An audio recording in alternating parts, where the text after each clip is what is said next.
Imagine cruising across the iconic Bay Bridge, hands off the steering wheel, enjoying the journey while technology does the work.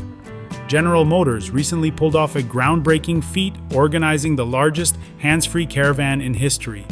20 vehicles equipped with Super Cruise technology glided across the bridge connecting San Francisco and Oakland in perfect harmony, showcasing the future of driving.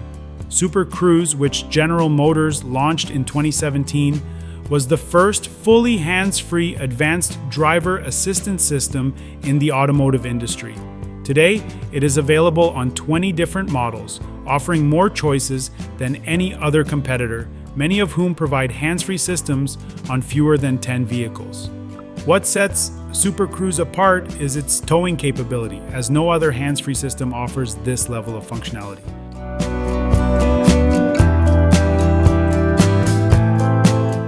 By offering this advanced technology across a variety of price points, General Motors is making hands-free driving accessible to more people than ever before.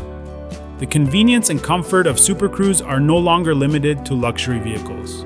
Looking ahead, General Motors plans to expand its Super Cruise lineup with models like the Cadillac Vistic and Cadillac Escalade IQ set to join in 2025. This marks just the beginning of an exciting journey toward a safer and more effortless driving experience for everyone.